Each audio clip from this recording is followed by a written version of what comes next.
Kia ko tua koe universini ko tua mawhai kāpui ki nā. Ia koe mā ko mamumo i atu ki a Fiona ko tua e ka kāwa e tangata ko toi kere kere. Awange ho koe ni, māpa ma ui, ma mau tolu.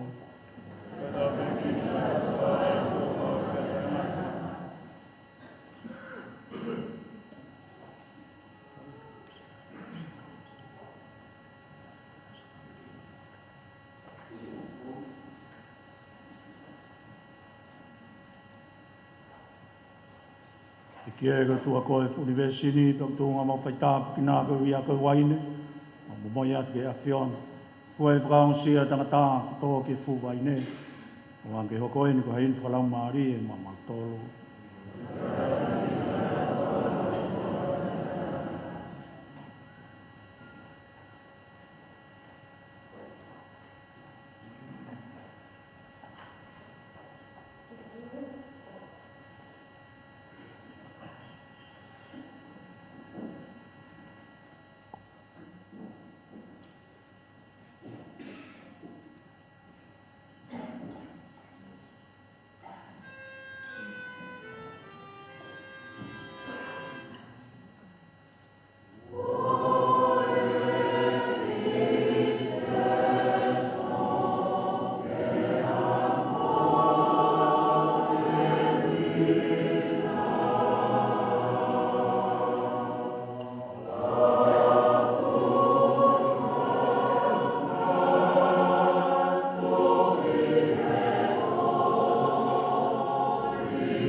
Kore ka inga ko hike hoi fua e whenengalo tua ma timatu e tau tamai e tau wheilau lau ni.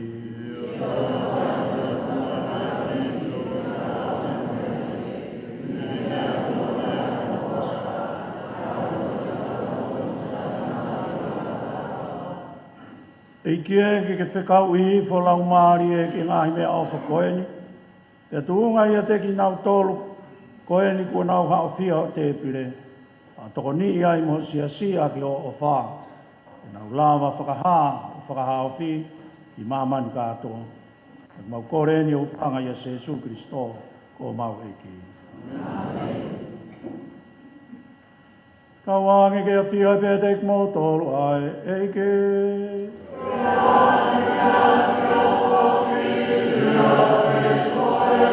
Iki hake o moloto.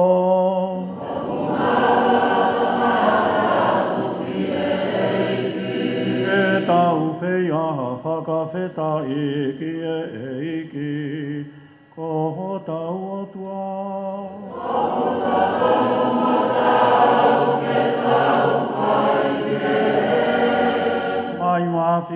momo ui tae ngata. Mau whai rei mauai pē me ngai wheitu katoa ke whai a whakamalo. Ie awhiona tu unga ia Jesu Christo ko mau eiki. Ko ke whaki mai ho mea o whai kalasia.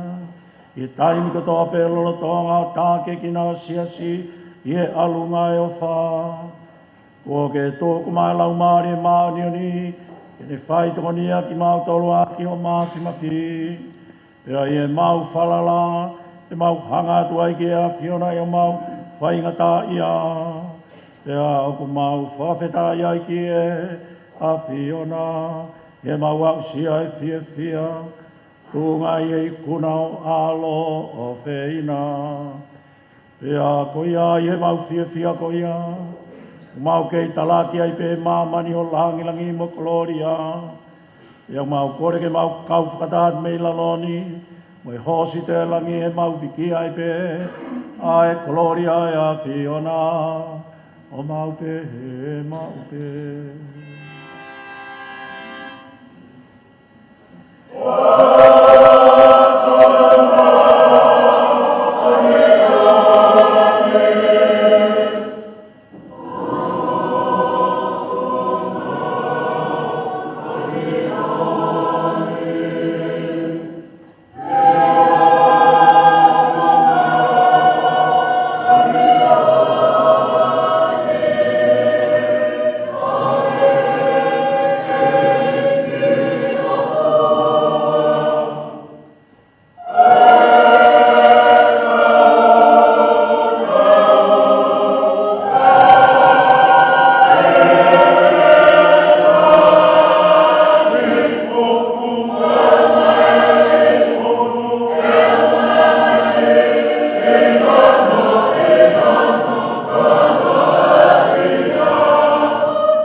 koe pe ai whaari maani oni pe a koe pe whoki ai tupu anga i maa oni oni kua pe hui ai ki mau tau tāpa ke ni ai ki ate koe pe tau lalo ka ki maani oni ngai mea o whani ki pe izi a lau maari maa oni oni koe ui koko ia sino mai tātā ho mau e ki ko Jesu Christo a mea toko ni whakalau maari e ni maa mau tolu e pō moi aki o ene pe kia ne toko ai ai maa o ne whakawheta, ia ne toki paki paki au tu whaki ki ne kaua ko ngā, mone pe he, mou to o eni pe a mou kai, kātoa ai, e ko hoku sino o eni, ai e tukuanga ko ui ko ki mou tolu.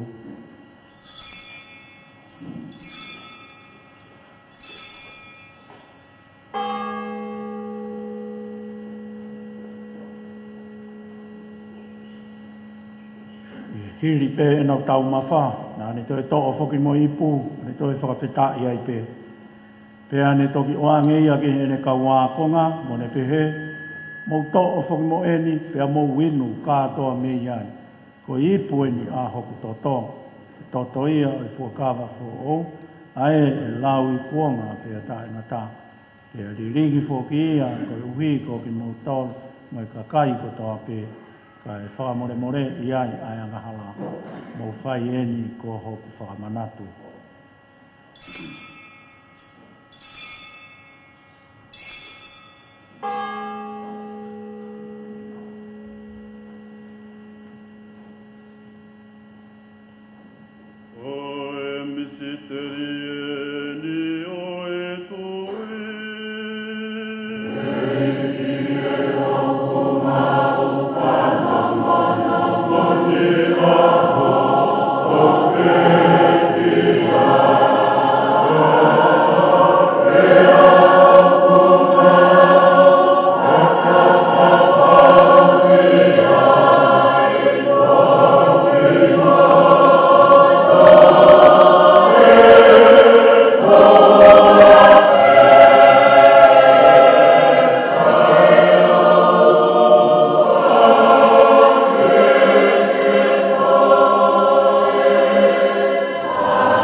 Whakamanatu ai pepekia, toi tuu aho alo, te koi aku tuu ngai e mau momoi hakeni ki a Fiona.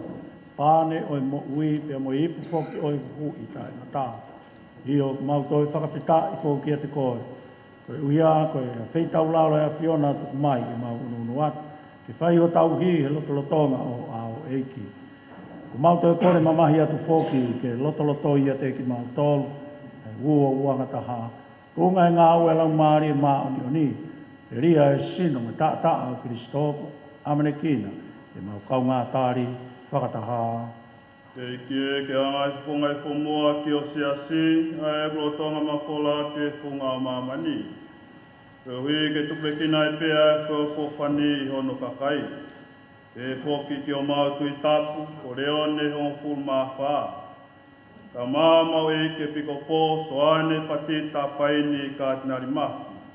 Mo e whahinga tapu kono kātō. E ke awhi tauraro me mua ki o mau kāinga koe ko nau toki mālo ro. Ia moi amanaki ki hato e tuku.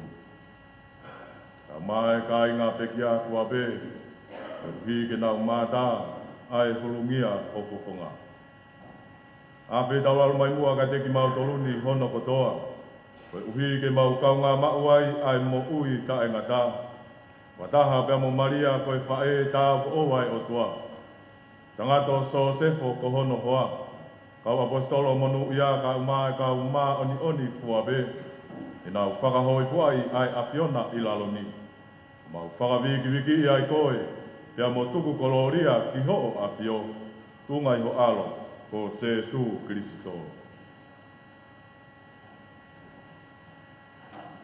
Ko e uhe ko Jesu Kristo whatamu e ne apio, pea tuunga whoki a te ia, o ku whaia ke ni ai ki a te koe o tua koe tamai mapi, whatamu e lau maari e maoni oni, ai langi mo e kolori a whakau furi, o tae ngata pea tae ngata.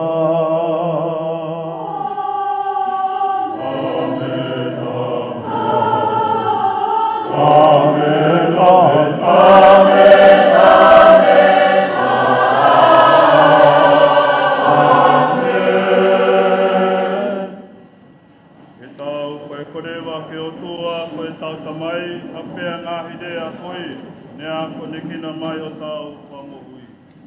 E ia ma tamai bie van, a wawa, o mai kureanga, ai o pinangalo i mamani. E koi ai he mani, whangai aho, ni mau mia kai kāho, mune mōre mau ngāhi ang hala, mau mune mōre at ngau tolu, whai hala mai ke te ngau tolu. Ouna ke tu mau tolu ki mau hinga ke whakatau vere, Hawhi mātolu ni kovi. I kia mautangi atu whakahawhi ki mautolu ni ngai kovi fuape. A whai tau lalo ke tō kao meri no lo tolo tōnga ma ngai aho. E tu unga i to koni mai ho alo ofa. Ka wangi mau nofo tau atai na mehe anga hala mai whainga tai a fuape. Ka mau nofo tarifaki ato he haere mau mau whakamo ui a Jesu Christo.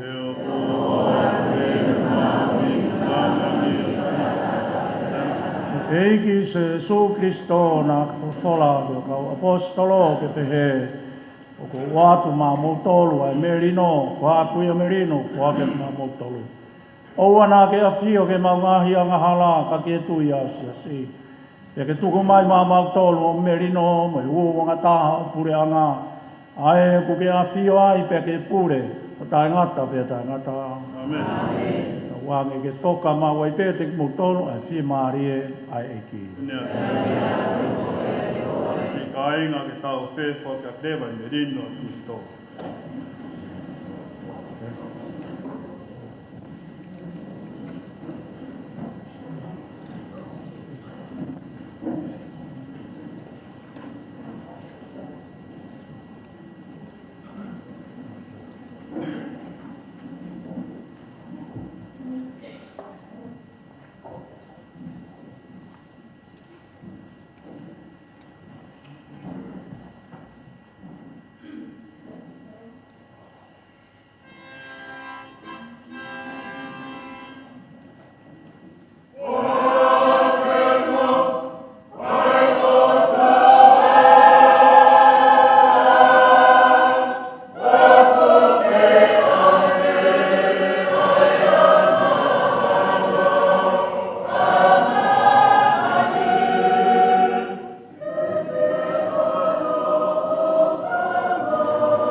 Ea koe ni a lami ai o tua kune fua o ave ang hala mamani.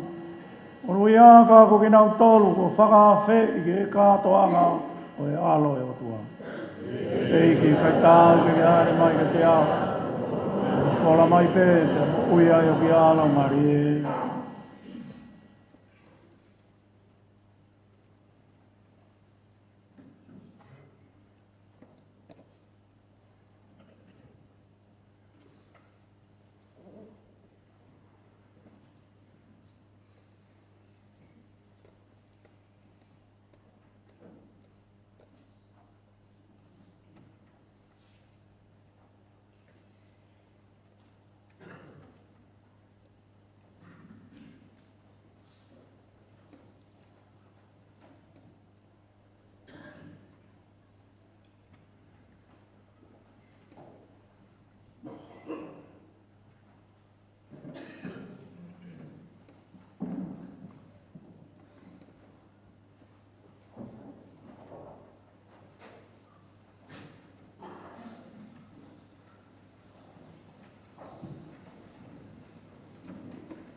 tako ki me ai fo pe kilalo.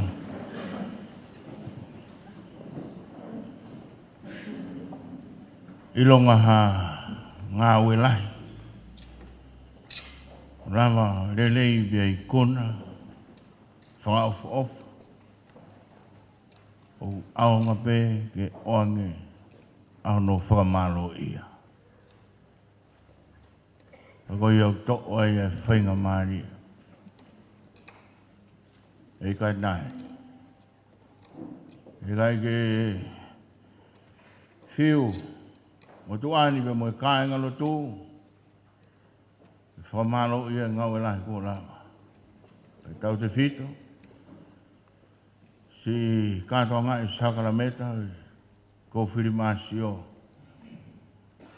Ngā ai whānau. Hako tūpo e palokia. Ko ia ko mau whiawhia. Ke o atu e mau whamaro. Whahaa ki e mau paspas.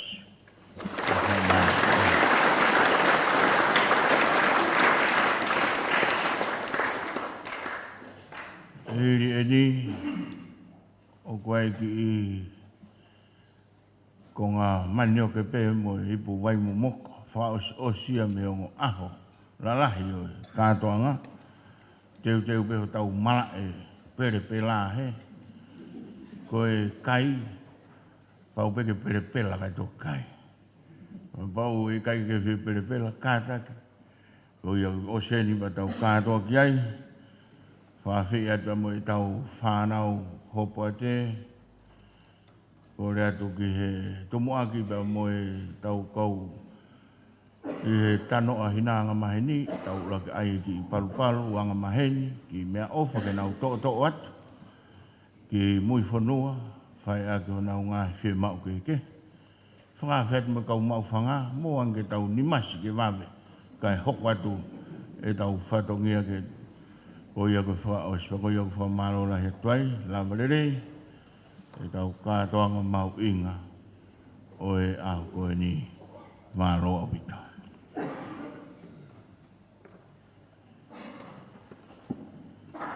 Matako mea ki olo.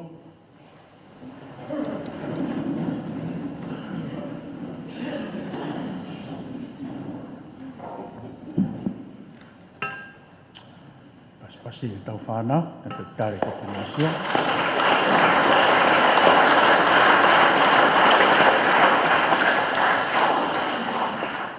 Alo pita takle rei tau ripsia, whai hiu, mā kau whai whatongia ko tope, e kau himisa, māla tau pita, tau pātere, māla tau pita o hawhia te pire e kia ne ripsia, ko tau tala ke auni, ko whahaukoa te pātere tom, tau whakataha kia ke whaosi, tau kātoa mā, tau whiawhia e ahora.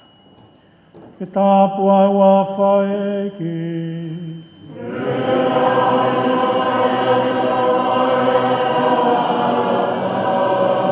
Whapea e ki e whaitonia ki tā tolu.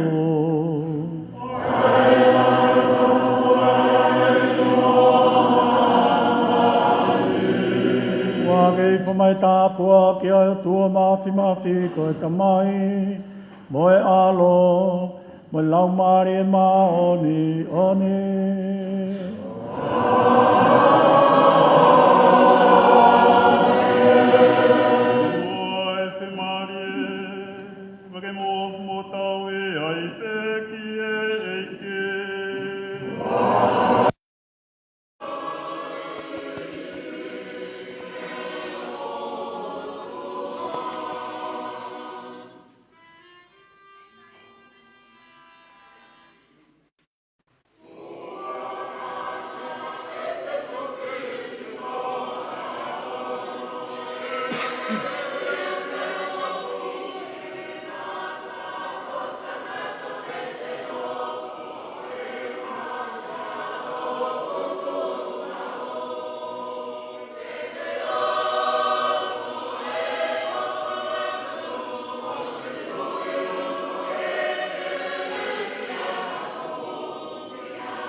toki mea mai ea ki lawa kakato ai misa o wau mamalu ki he kofiri maasio me he maftu top tapo se su o e palo kia o ewa tatakia e ki katnali e biko po tonga moniwe sone patita paini katnali mafi na whiunga mo toko fitungo folu e kau kofiri maasio ko ia e ahoni pea ne kakata ko toa mai ki ai e kainga e funga fonua ki he ahoni pea koe lawa kakato ia ai katoanga aho e tolu pea me whalaite tokonaki pea mo sapatene ai ana kamata aki ai katoanga ai whanof patele o patele tikoni wahea hala ia no wahea pea whakahokore no rak misa aniafi pea honi lewa koe kofiri maasio io ai parokia ewa whamaro ata mo tolu ko tope o mo mea mai ki he whamafola e taraki pea mo kata pena ki motuhia denai ka koe anga pea e teknolosia whamaro ata mo mea mai pea ke mo maa sapate rei ia honi he whamanatua ko ia sangato maani oni ko ia kopita mo paula ko au whiro ka ola me funga fonua mo talaki online mo mea